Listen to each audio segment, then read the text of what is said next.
Student, आज हम question number 12 करने जा रहे हैं मिसलिनियर चैप्टर 5 का। क्वेश्चन नंबर 12 है find area of triangle ABC if vertex are. Question number 5 में दो क्वेश्चन है, क्वेश्चन नंबर फर्स्ट और question number second. Question number first और सेकंड के अंदर आपको ट्राइंगल के 3 वर्टेक्स दे रखे हैं, आपको ट्राइंगल का एरिया फाइंड करना है। तो ट्राइंगल का एरिया फाइंड करने के लिए फॉर्मूला था area of triangle equal 1/2 determinant x1 y11 x2 y21 x3 y31।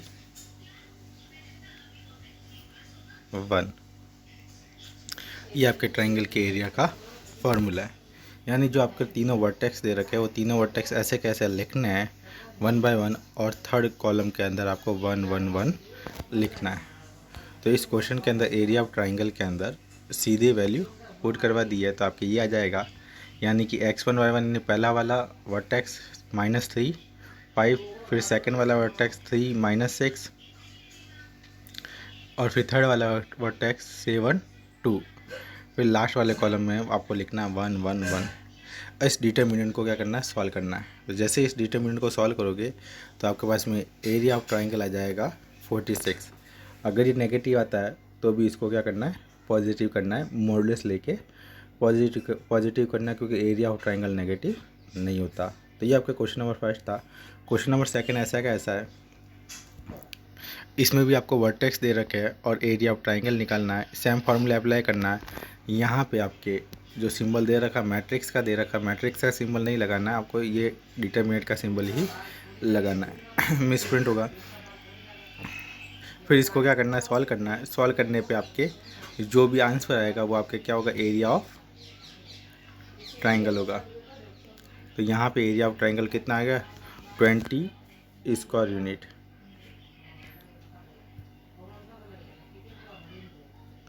अब है next question number 13। Question number 13 के अंदर इफ़ पॉइंट आर को लीनियर देन फाइंड लैम्डा। तीनों पॉइंट को लीनियर है तो आपको क्या फाइंड करना है, लैम्डा की वैल्यू फाइंड करनी है। ये जो सिंबल दे रखा है ये वाला उल्टा वाई, इसका लैम्डा पड़ता है। तीनों वर्टेक्स दे रखे हैं, तीनों अगर कोलिनियर है तो एरिया ऑफ ट्राइंगल क्या होता है, 0 होता है। तो आपको वही आपके एरिया ऑफ ट्राइंगल का फार्मूला लगाना है, उसके इक्वल में क्या लिखना है, 0 लिखना है। ठीक है, आगे जो 1/2 आता है वो 0 में चला जाता है और 0 हो जाता है। तो ये यहाँ पे एरिया ऑफ ट्राइंगल का फार्मूला अप्लाई किया गया है, ये वाला पहला वाला वर्टेक्स 2 -3 1, सेकेंड वर्टेक्स लैम्डा -2 1 और थर्ड वर्टेक्स 0 5 और 1। तो ये आपके एरिया ऑफ ट्राइंगल का फार्मूला है। आगे 1/2 लिखोगे तो भी 1/2 कहाँ चला जाएगा, 0 में चला जाएगा। अब इसको क्या करना है, सॉल्व करना है इक्वेशन को। तो इससे आपके पास में किसकी वैल्यू आ जाएगी, लैम्डा की वैल्यू आ जाएगी। लैम्डा इक्वल कितना आ जाएगा, 7/4। अब है क्वेश्चन नंबर 14। क्वेश्चन नंबर 14 है फाइंड मैट्रिक्स ए। आपको मैट्रिक्स ए की वैल्यू फाइंड करनी है गिवन इक्वेशन के अंदर, जहाँ पे आपके 3 मैट्रिक्स दे रखी है। आगे वाले राइट हैंड साइड के अंदर 2 मैट्रिक्स और बीच में ए मैट्रिक्स है, और लेफ्ट हैंड साइड के अंदर 2 मैट्रिक्स और बीच में ए मैट्रिक्स है, और राइट हैंड साइड के अंदर एक मैट्रिक्स दे रखी है। आपको मैट्रिक्स ए की वैल्यू फाइंड करनी है। इन सब का नाम दे दिया। जो पहली वाली मैट्रिक्स दे रखी थी उसको बी नाम दे दिया, जो सेकंड मैट्रिक्स दे रखे थे इसको सी नाम दे दिया, और ये आपके आई है, यूनिट मैट्रिक्स है तो इसका नाम क्या हो जाएगा, आई हो जाएगा। तो इस ए बी सी रखने पे तो आपके पास में वैल्यू आ जाएगी बी ए सी इक्वल आई। बी ए सी इक्वल क्या आ जाएगा, आई आ जाएगा। तो यहाँ पे आपके डिटर्मिनेंट बी जो दे रखा है उसके डिटर्मिनेंट की वैल्यू निकाल दी, कितनी निकाली, -1। सी जो दे रखा है उसके डिटर्मिनेंट की वैल्यू निकाली, कितनी आ गई, -1। अब अपन निकालेंगे बी इन्वर्स और सी इन्वर्स, क्योंकि जब बी और सी को उस साइड भेजोगे तो इन्वर्स में हो जाएगा। तो सबसे पहले अपन को इन्वर्स की ज़रूरत पड़ेगी, तो बी इन्वर्स और सी इन्वर्स अपन निकाल के ही रख देता है। तो यहाँ पे आपके सबसे पहले बी का इन्वर्स निकाल रहा है, तो ये बी का इन्वर्स अपन ने निकाल दिया। यहाँ पे एडजेंट ऑफ बी निकाला, फिर उसके अंदर डिवाइड दोगे तो क्या आ जाएगा, बी का इन्वर्स आ जाएगा। तो ये वाली जो वैल्यू है आपके बी इन्वर्स होगी, ये बी इन्वर्स हो जाएगा। फिर आपको निकालना है नेक्स्ट सी इन्वर्स।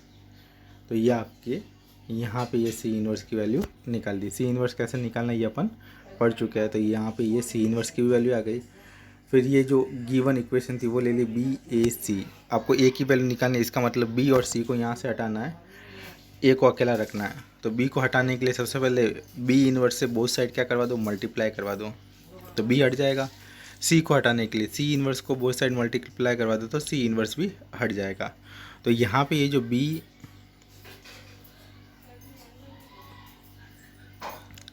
यहाँ पे जो बी ए सी दे रखा है इक्वल आई, तो बी को हटाने के लिए बी इन्वर्स को मल्टीप्लाई करवा दिया। यहाँ पे लेफ्ट साइड में मल्टीप्लाई करवाया, तो यहाँ पे भी आपको क्या करवाना है, लेफ्ट साइड में। और सी इन्वर्स को हटाने के लिए यहाँ पे राइट साइड में सी इन्वर्स को मल्टीप्लाई करवाया, तो यहाँ पे भी राइट साइड में सी इन्वर्स को क्या करवाना है, मल्टीप्लाई। बी इन्वर्स क्या हो जाता है, आई, और सी इन्वर्स भी क्या हो जाएगा, आई। इसकी जगह भी आई आएगा, इसकी जगह भी आई आएगा।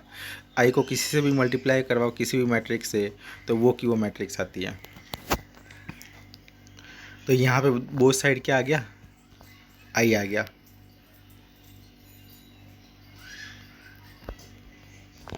ये बोथ साइड यहाँ पे आई आ गया, ठीक है। फिर आई को ए से मल्टीप्लाई करवाएंगे तो ए ही आएगा। फिर ए को आई से मल्टीप्लाई करवाएंगे तभी भी क्या आ जाएगा, ए ही आ जाएगा। फिर जो यहाँ राइट हैंड साइड के अंदर है, यहाँ पे आपके पास में है बी इन्वर्स आई सी इन्वर्स। तो आई को किसी से भी मल्टीप्लाई करवाओ वो की वो मैट्रिक्स आती है। तो बी इन्वर्स को आई से मल्टीप्लाई करवाओगे तो क्या आ जाएगा, बी इन्वर्स ही आ जाएगा। तो आपके पास में अब दो मैट्रिक्स आएगी, बी इन्वर्स और सी इन्वर्स। इन दोनों को मल्टीप्लाई करवाओगे तो आपके पास में क्या आ जाएगा, ए की वैल्यू आ जाएगी। तो बी इन्वर्स और सी इन्वर्स अपन ने पहले से ही निकाल के रख दिया है। तो यहाँ पे आपको बी इन्वर्स और सी इन्वर्स की क्या करनी है, वैल्यू रखनी है। तो ये बी इन्वर्स और सी इन्वर्स की वैल्यू यहाँ पे रख दी, इनको क्या करवा दिया, मल्टीप्लाई करवा दिया, और इसका मल्टीप्लाई का आंसर आपके आ गया ये वाला। तो ये आपके ए की वैल्यू आ गई। अब देखते हैं next question, question number 15। Question number 15 है, आपको एक ए मैट्रिक्स दे रखी है और आपको क्या फाइंड करना है, A inverse, and solve the following system of equation. और जो नीचे इक्वेशन का सिस्टम दे रखा है उसको भी सॉल्व करना है। तो सबसे पहले अपन ए इन्वर्स फाइंड कर देते हैं। तो ए इन्वर्स निकालने का तरीका वो, ये डिटर्मिनेंट ए निकाल दिया। डिटर्मिनेंट ए की वैल्यू है वो आपके 0 नहीं आनी चाहिए, तो यहाँ पे -11 आई है डिटर्मिनेंट ए की वैल्यू। और ए इन्वर्स क्या करेगा, एग्जिस्ट करेगा। तो ए इन्वर्स निकालते हैं। अब आपको को फैक्टर निकालने सारे एलिमेंट्स के। ये सारे एलिमेंट्स के को फैक्टर निकाल दिए, F11, F12, F13, 21 से लगाकर 33 तक। फिर इन को फैक्टर से बनी जो मैट्रिक्स होगी वो आपके बी होगी। और एडजेंट ऑफ ए निकालने के लिए बी का क्या करना, आपको ट्रांसपोज करना, तो एडजेंट ऑफ ए आ जाएगा। फिर आपको ए इन्वर्स निकालने के लिए एडजेंट ऑफ ए के अंदर किसका डिवाइड देना है, डिटर्मिनेंट ए का। तो ये इसके अंदर डिटर्मिनेंट ए के अंदर, सॉरी एडजेंट ऑफ ए के अंदर डिटर्मिनेंट ए का डिवाइड दोगे तो आपके पास में आ जाएगा ए इन्वर्स। तो ये ए इन्वर्स आ गया। अब ये सिस्टम दे रखा है, इस सिस्टम में जो ये यहाँ पे लेफ़्ट साइड के अंदर है, तो ये आपकी क्या होगी, मैट्रिक्स ए की वैल्यू होगी। इससे ए बनेगा, एक्स वाई जेड से एक्स मैट्रिक्स बनेगी, और यहाँ से आपके बी मैट्रिक्स बनेगी। तो इन तीनों की मैट्रिक्स बनानी है, तो ये तीनों को मैट्रिक्स फॉर्म में लिख दिया। ये आपके ए, ये एक्स और ये बी। और एक्स की वैल्यू होती है ए इन्वर्स बी। और ये जो ए मैट्रिक्स है वो गिवन क्वेश्चन के अंदर जो मैट्रिक्स दे रखी थी वही है।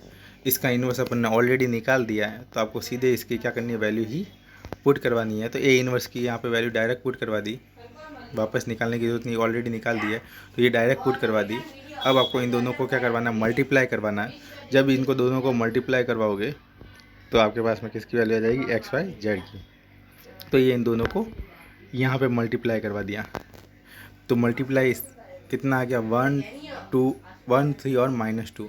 तो दोनों की कंपेयर करनी है। यहाँ पे आपके x y z है तो कंपेयर करोगे तो यहाँ पे x है, x की जगह यहाँ पे क्या आ रहा है 1, यहाँ पे y है तो यहाँ पे y की जगह क्या आ रहा है 3, यहाँ पे z है तो z की जगह क्या आ रहा है -2। तो तीनों की वैल्यू निकल गई, x इक्वल 1, y इक्वल 3 और z इक्वल -2। ये आपके क्वेश्चन नंबर 15 कंप्लीट हो गया।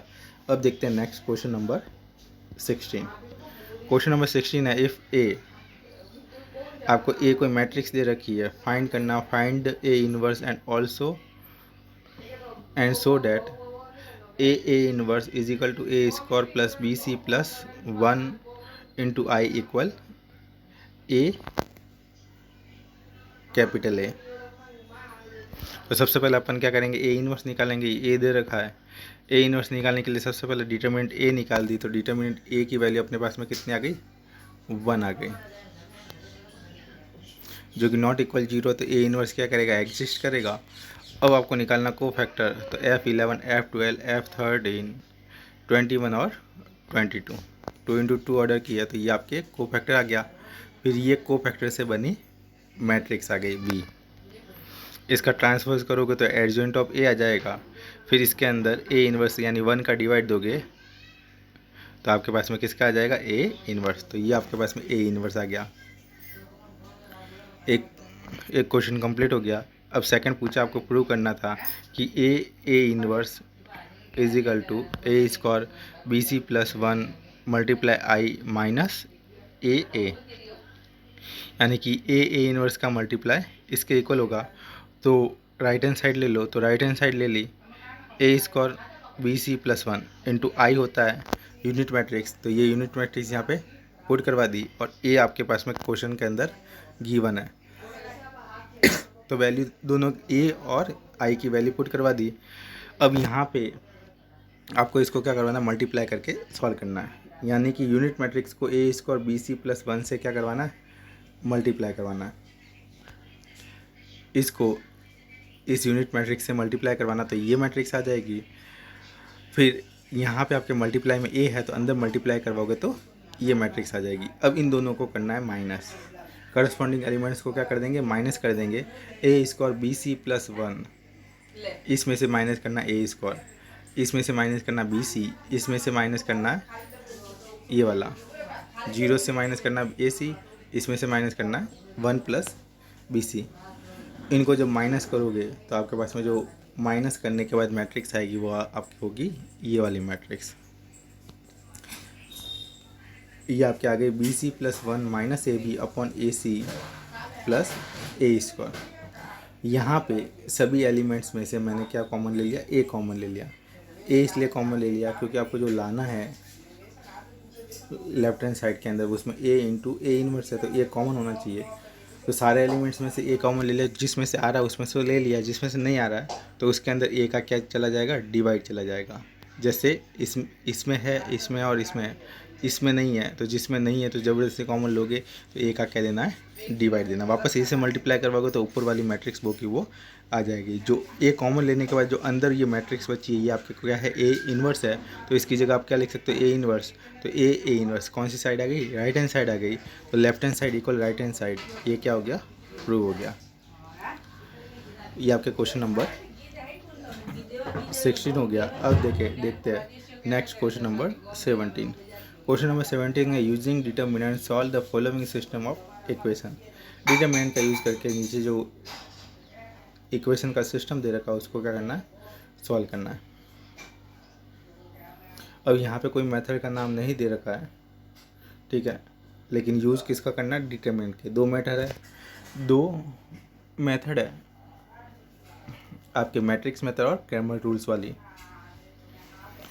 तो जो क्रैमर रूल्स है वो आपके डिटर्मिनेंट के यूज़ से सॉल्यूशन फाइंड होगा और जो मैट्रिक्स मेथड है उसमें मैट्रिक्स के यूज़ से। तो आपको किस मेथड से करना है, क्रैमर रूल्स से करना है। क्रैमर रूल्स से सॉल्यूशन निकालने के लिए आपको डेल 1 डेल 2 डेल 3 इन सब की क्या निकालनी है, वैल्यू निकालनी है। सबसे पहले डेल की वैल्यू निकालते हैं। तो डेल की वैल्यू ये आपके पास में आ गई, सॉल्व किया है कॉमन लेके, ये डेल की वैल्यू डायरेक्ट भी आप मल्टीप्लाई करके सॉल्व कर सकते हो और कॉमन लेके भी आप क्या कर सकते हो, सॉल्व कर सकते हो। कॉमन लेके सॉल्व करोगे या जीरो बना के सॉल्व करोगे तो सबसे बेस्ट रहेगा। डायरेक्ट सॉल्व करोगे तो लॉन्ग हो जाएगा। और यहाँ पे इसने क्या किया है, इन दोनों की जगह जीरो बना दिया, यानी फर्स्ट कॉलम में से सेकंड को माइनस करोगे और सेकंड में से थर्ड को माइनस करोगे तो दोनों की जगह क्या आ जाएगा, जीरो। तो फिर इसको एक्सपेंड करने में आसानी होगी। आपको किससे एक्सपेंड करना है, C3 से एक्सपेंड करोगे या फिर फर्स्ट रो से एक्सपेंड करोगे तो इजीली क्या हो जाएगा, एक्सपेंड हो जाएगा। यहाँ पे आपके कॉमन आ रहा है वो कॉमन ले सकते हो। फर्स्ट कॉलम में से कॉमन आएगा A minus B, second column में से कॉमन आ जाएगा B माइनस सी, तो कॉमन ले लिया। फिर जो बचा है उसको क्या कर दिया, एक्सपेंड कर दिया, खोल दिया, तो आपके पास में जो वैल्यू आएगी वो ये आ जाएगी। तो ये आपकी डेल की वैल्यू आ गई। अब नेक्स्ट निकालते हैं डेल 1 की वैल्यू। ये आपके डेल की वैल्यू है, इसके अंदर B से B कट हो जाएगा, तो आपके पास में फाइनल जो डेल की वैल्यू आ जाएगी वो ये वाली आएगी। अब अपन निकालेंगे डेल 1 की वैल्यू। तो ये आपके डेल 1 है, यानी जो 1 है उसकी जगह लास्ट वाला राइट हैंड साइड के अंदर जो कॉलम था वो लिखना है 1 K और K2। बाकी ऐसा कैसा, इसमें भी सेम टू सेम आपको क्या बनाना है, दो कॉलम को जीरो बनाना है। जीरो बनाने के लिए C1 में से C2 को क्या कर दो, माइनस कर दो, और इसको जीरो बनाने के लिए इसमें से क्या माइनस कर दो, C3 माइनस कर दो, तो आपके दोनों की जगह जीरो बन जाएगा। और जीरो बनाने के बाद फर्स्ट कॉलम में से K माइनस बी कॉमन आएगा, सेकंड कॉलम में से B माइनस सी कॉमन आएगा। कॉमन लेना है, फिर इसको क्या करना है, एक्सपेंड करना है। एक्सपेंड करोगे तो इसकी वैल्यू आपके पास में आ जाएगी ये वाली। अब नेक्स्ट डेल 2। डेल 2 की वैल्यू सेम है। 2 की जगह आपको सेकंड कॉलम की जगह 1 K और K इसको रखना है। सेम टू सेम आपको क्या करना है, माइनस करना है, तो जीरो बन जाएगा, फिर उसमें से कॉमन लेना है और फिर इसको क्या करना है, एक्सपेंड करना, तो ये डेल 2 की वैल्यू आ जाएगी। फिर लास्ट एंड फाइनल डेल 3 की वैल्यू निकालनी है। 3 की जगह 1 K और K इसको रखना है, फिर माइनस वैसा का वैसा करना है और कॉमन लेना है। कॉमन लोगे तो आपके पास में क्या आ जाएगा, डेल 3 की वैल्यू। इसको एक्सपेंड करोगे तो आपके पास में ये आपकी किसकी वैल्यू आ गई, डेल 3 की। सबकी वैल्यू निकल गई। तो X Y Z direct formula है, तो एक्स की वैल्यू होती है del 1 upon del. Del 1 upon del करोगे, जो कटना वो कट जाएगा और बाकी बचा वो क्या हो जाएगा, आंसर हो जाएगा। यहाँ पे दोनों पे देखोगे तो B माइनस सी दोनों के अंदर है, ऊपर भी माइनस सी और नीचे भी माइनस सी कट जाएगा। जो बचा है वो आपकी किसकी वैल्यू होगी, एक्स की वैल्यू होगी। फिर वाई की वैल्यू निकालने के लिए डेल 2 अपॉन डेल करना है। इसमें जो कटना है वो कट जाएगा, यानी कि जो C माइनस ए है दोनों के अंदर कट जाएगा। जो बचा है वो आपके किसकी वैल्यू होगी, वाई की वैल्यू हो जाएगी। फाइनल जेड की वैल्यू निकालने के लिए आपको करना पड़ेगा डेल 3 अपॉन डेल। यहाँ पे आपके A माइनस बी से A माइनस बी कट जाएगा। जो बचा है वो आपके किसकी वैल्यू हो जाएगी, जेड की वैल्यू हो जाएगी। तीनों की वैल्यू आ गई, एक्स वाई और जेड, तीनों की वैल्यू एक साथ लिख दिया। ये आपके एक्स की वैल्यू, ये आपके वाई की वैल्यू और ये आपके जेड की वैल्यू, तीनों की वैल्यू आ गई। ये आपके क्वेश्चन नंबर 17 कंप्लीट हो गया। नेक्स्ट वीडियो के अंदर अपन क्वेश्चन नंबर 18 करेंगे। आज के लिए इतना काफ़ी। Thanks for watching.